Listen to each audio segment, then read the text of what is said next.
La population de Bnei Brak a été extrêmement respectueuse ce Shabbat. Elle n'est pas sortie.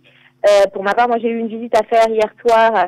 Donc j'ai vu les barrages de police et effectivement pour passer d'un point A à un point B de Bnei Brak en voiture, il y a à peu près, enfin moi j'ai traversé, pour traverser la ville de Bnei Brak, j'ai traversé 4 barrages.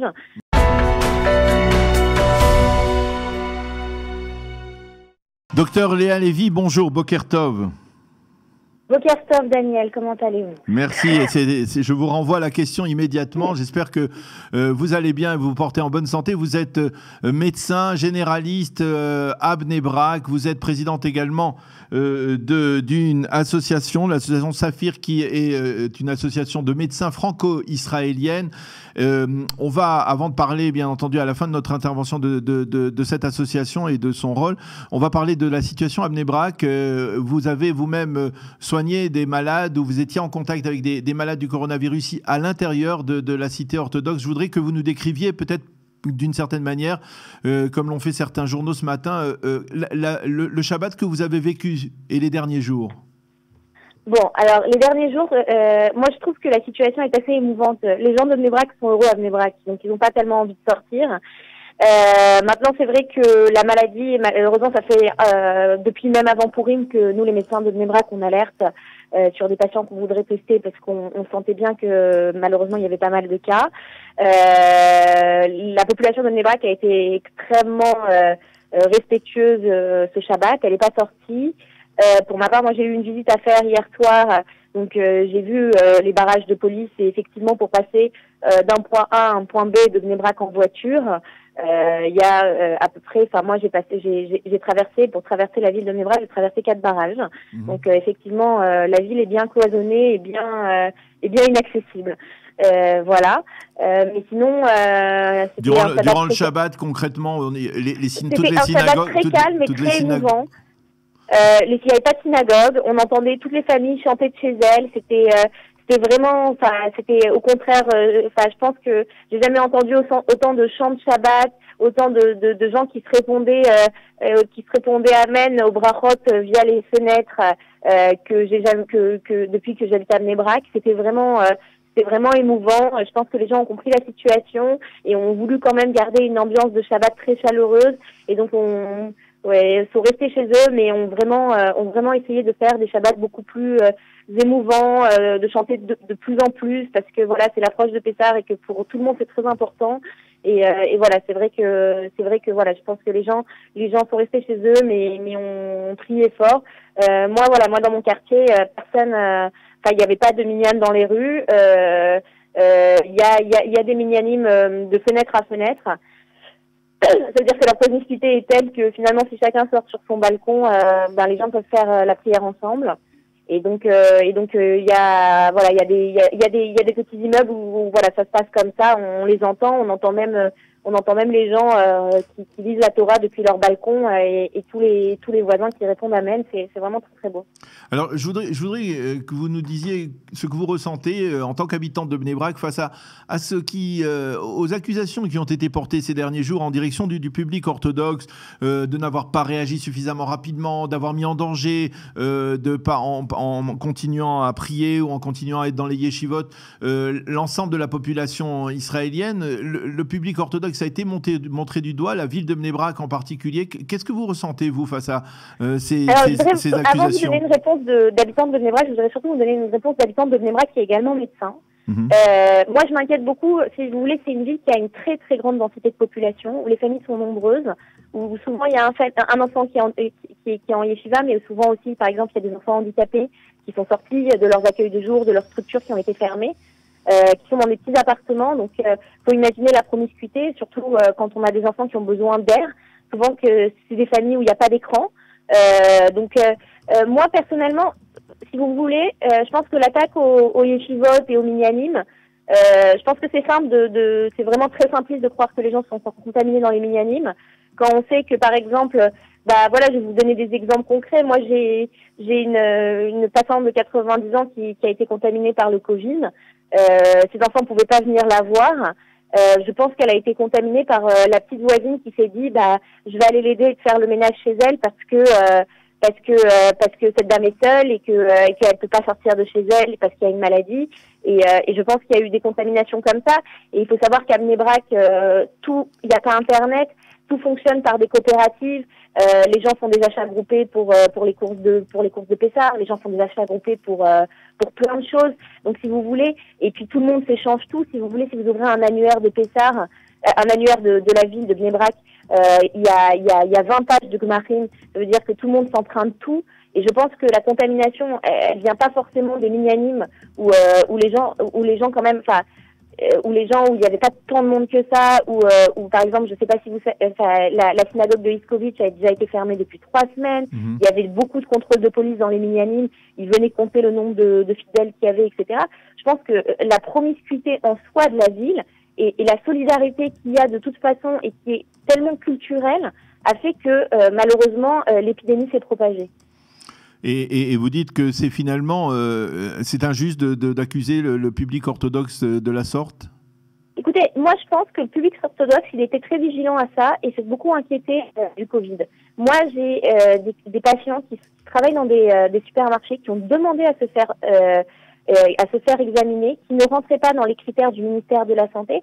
J'ai des dossiers médicaux à l'appui que j'ai mis en confinement chez eux, mais malheureusement comme on n'a pas pu les examiner, et ben tous les gens avec qui ils étaient en contact, on n'a pas pu eux-mêmes les mettre en confinement parce qu'on n'avait pas de certitude qu'ils étaient malades. Mais j'en ai à l'appel des patients qui sont venus chez moi parce que le Magen David Adom leur a dit quand vous n'avez pas de fièvre depuis plus de 24 heures, vous allez chez votre médecin. Et moi je leur ai dit mais monsieur, vous avez le corona, c'est certain. Rentrez chez vous, ne bougez plus, n'approchez plus votre famille reste chez elle. Mais malheureusement, tous les gens avec qui ils ont été en contact, malheureusement, on peut pas les avertir parce qu'il n'y a pas eu de test. Voilà. Vous voulez dire en fait que vous voulez dire que finalement l'État d'Israël n'a pas su adapter ces messages. Je pense que les critères du ministère de la Santé n'étaient pas adaptés à la population de Bnei-Brak. Et je vais vous dire quelque chose. Je pense que tous les endroits où il y a une forte densité de population, malheureusement, enfin là on fait une attaque pas à...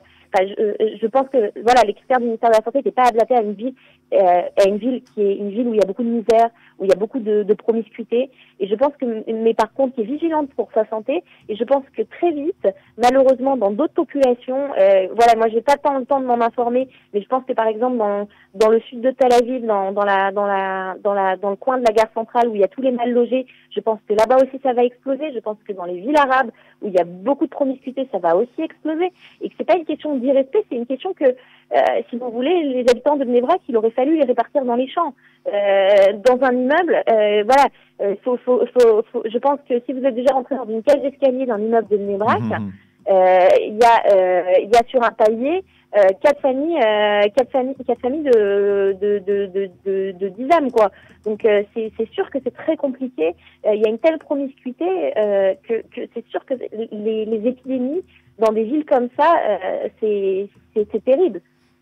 Alors, vous nous parliez de votre témoignage, de ce que vous avez vécu ces derniers jours. On voit dans la ville de Bnei-Brak aujourd'hui des centaines de soldats israéliens, ce qui peut paraître un peu paradoxal d'une certaine manière, presque parce que finalement, eh bien, ce sont des soldats israéliens qui viennent protéger la ville orthodoxe où il y a probablement le moins d'enrôlement dans l'armée israélienne. Est-ce que vous pensez que c'est quelque part l'un des paradoxes de cette situation ? C'est pas un paradoxe de la situation. Je pense que les gens qui étudient à la yeshiva et les soldats sont complémentaires. Souvent les soldats, souvent moi je vois les petits jeunes qui rentrent à la yeshiva et disent nous on est dans l'armée d'Hachem et on prie, on étudie pour protéger nos soldats. Et ils ont vraiment cette conviction à Bnei-Brak. Et je vous avais envoyé ce matin l'image qu'a envoyée à Yelet Chaket sur les réseaux sociaux. Qui est une image de petits jeunes de Bnei-Brak qui vont à un point de l'armée ramener des gâteaux pour Shabbat aux soldats. Je pense que voilà, la ville de Bnei-Brak, elle est très contente d'être fermée. Les habitants de Bnei-Brak se sentent en sécurité parce que l'armée est là. Ils aiment l'armée et puis ils aiment leur ville et puis ils préfèrent être coincés dans Bnei-Brak que être coincés à l'extérieur de Bnei-Brak. Maintenant voilà, ils ont pour eux, et c'est complètement d'un point de vue infectiologique aberrant, ils sont venus même amener à manger aux soldats en disant c'est bien, vous protégez notre ville. Maintenant, on sait toutes les répercussions que pourrait avoir d'amener à manger à quelqu'un. Voilà. On parle beaucoup du rôle déterminant des rabbinim dans le public orthodoxe, dans la ville de Bnei Brak. Vous pensez, vous, en tant que médecin, que les rabbinim ont tardé avant de donner des horaot, des décrets, des directives très claires, sans ambiguïté pour lutter contre le coronavirus? Figurez-vous que les rabbinim, d'abord, à titre personnel, moi je vais vous dire, déjà avant Pourim, j'ai été extrêmement soutenue par les rabbinim parce que moi déjà avant Pourim, j'ai vu des cas suspects qui ne rentraient pas dans les critères et à qui j'ai dit n'allez pas au mifté, restez chez vous, n'allez pas écouter la Torah, n'allez plus écouter la Torah, c'est pas le moment. Et tous ces gens-là ont été respectueux et les rabbinim ont dit aux gens qui toussaient un petit peu de ne plus aller à la synagogue, de ne pas aller écouter Shabbat Zachor, de ne pas aller écouter la Megillah dans une synagogue. Il y a eu beaucoup de choses comme ça. Il y a eu un article dans le Yeted Ne'eman, qui est le journal du Parti des Galatora. Le journal orthodoxe lituanien, on va dire. Exactement, l'orthodoxe lituanien, d'un médecin, d'un pédiatre de Bnei Brak qui est connu, qui s'appelle le docteur Hart, qui est un pédiatre orthodoxe, qui a bien écrit avec la bénédiction de tous les rabbinim orthodoxes ashkénazes, parce que bon, c'est un journal ashkénaze, que les personnes âgées, bien avant que le ministère de la Santé interdise les rassemblements de plus de 10 personnes, que les personnes âgées ne devaient plus aller prier en minyan. À partir du moment, les synagogues, si vous voulez, c'était pas un système de dénonciation, mais les uns et les autres ont été vigilants que dans les synagogues où on ne pouvait pas respecter moins de 10 personnes. Alors toutes ces synagogues-là ont été fermées. Depuis avant Pourim, il y a des synagogues qui ont fermé leur Ezrat Nashim, alors que c'était bien avant les décisions du ministère de la Santé. Vraiment, je pense que la population de Bnei Brak, elle a été extrêmement vigilante, mais sauf que ils ont cru et malheureusement on leur a fait croire au début que le Covid c'était les gens qui revenaient de l'étranger. Si vous voulez, c'est une population précaire qui a jamais pris l'avion de sa vie, qui a même pas un passeport, qui connaît même pas de gens qui reviennent de l'étranger. Donc pour eux c'était tellement loin. Enfin, si vous voulez, c'était tellement loin et c'est moi en tant que médecin qui leur disais écoutez, malheureusement ce que vous avez c'est sûrement un corona et eux ils se l'imaginaient pas. Et à partir du moment où quelqu'un était douteux ou qu'il avait été en contact avec quelqu'un de douteux, il voulait absolument préserver la vie des autres et il s'enfermait chez lui. Et moi, c'est tous les jours des patients qui m'appellent pour me dire voilà, je suis bien confinée chez moi, tout va bien docteur, et qui viennent me dire qu'ils prennent soin d'eux et des leurs et qui me demandent voilà, est-ce que j'ai le droit dans ma maison, si je suis confinée, de faire telle chose ou telle chose? Si je vais dans telle salle de bain, comment je dois la désinfecter pour que le reste de ma famille l'utilise? Enfin, ils sont extrêmement vigilants. Alors, comme on est à 3 jours de Pessah, cela peut paraître à peine croyable. En général, Bnei Brak, ceux qui connaissent, 3 jours de Pessah, c'est une ruche bouillonnante, on va dire. Comment la population se prépare? Comment vous-même, vous allez vous préparer à cette fête de Pessah un peu particulière? Ouais, c'est un peu déchirant de voir Bnei Brak aussi quand même à la veille de Pessah. C'est vrai que c'est très joli Bnei Brak à la veille de Pessah. Il y a d'habitude des grands feux pour brûler le Hametz. Il y a des gens avec des grandes marmites pour cachériser la vaisselle pour Pessah. Ce qui nous semble maintenant en temps d'épidémie complètement aberrant que quelqu'un dans une grande marmite, les gens peuvent même pas tremper leur vaisselle dans les mikvés de vaisselle parce que les mikvés de vaisselle sont fermés. C'est-à-dire que les jeunes couples qui n'ont jamais fait Pessah chez eux, qui n'avaient pas de vaisselle de Pessah et qui sont maintenant qui se retrouvent à deux, ou les gens seuls qui se retrouvent tout seuls pour Pessah ne peuvent même pas tremper leur vaisselle. C'est extrêmement calme. C'est extrêmement calme, mais à la fois ce qui est magnifique, c'est que je vous dis, comme c'est un endroit où il n'y a pas de télé, on entend les gens chanter par leurs fenêtres des très belles chansons et c'est vraiment très très émouvant.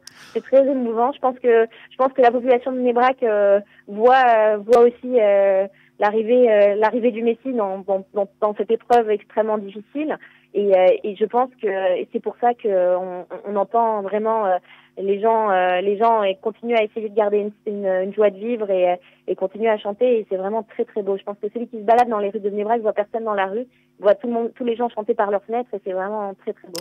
Alors une dernière question, je vous le disais, vous êtes la présidente de l'association Saphir qui est une association médicale franco-israélienne. Quel est l'objectif de votre association? Ah voilà, on est une association de professionnels de santé. Où on essaye de se réunir plusieurs fois par an et de faire à la fois des réunions à but scientifique et à la fois de se rencontrer en tant que confrères. On essaye grâce à ce biais, on essaye de créer un réseau de professionnels francophones, à la fois pour faire valoir le savoir-faire de la formation médicale francophone, mais également pour pouvoir proposer à nos patients francophones d'autres professionnels francophones. Ça nous aide également quand on a besoin d'agir rapidement. Enfin voilà, on a même un groupe. Enfin, pour les médecins, enfin, on a aussi d'autres professionnels de santé qui sont pas des médecins, mais pour les médecins, on a un groupe WhatsApp où on s'échange beaucoup de questions d'ordre médical pour pouvoir nous aider les uns les autres quand on est en impasse sur des questions. Et c'est vraiment de toute façon beaucoup plus agréable d'avoir un réseau. Et puis on espère bien un jour pouvoir être un organisme de pression pour les institutions médicales israéliennes pour faire valoir le diplôme et tout ce qu'on a appris en France.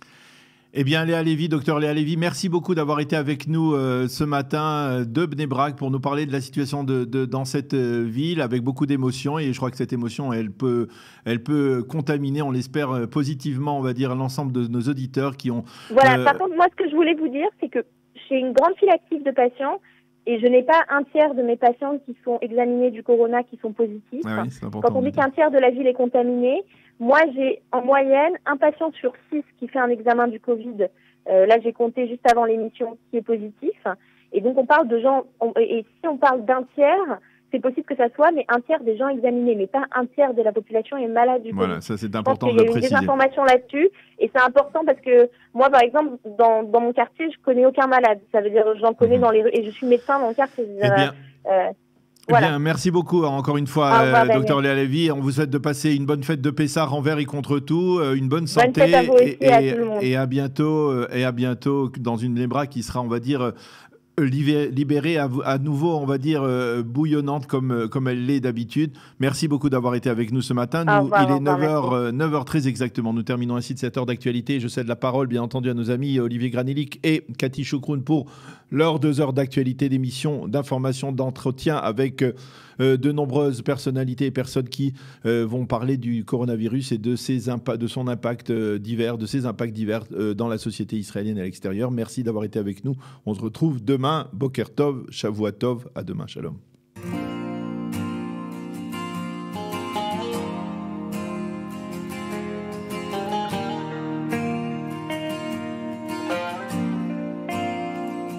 Shani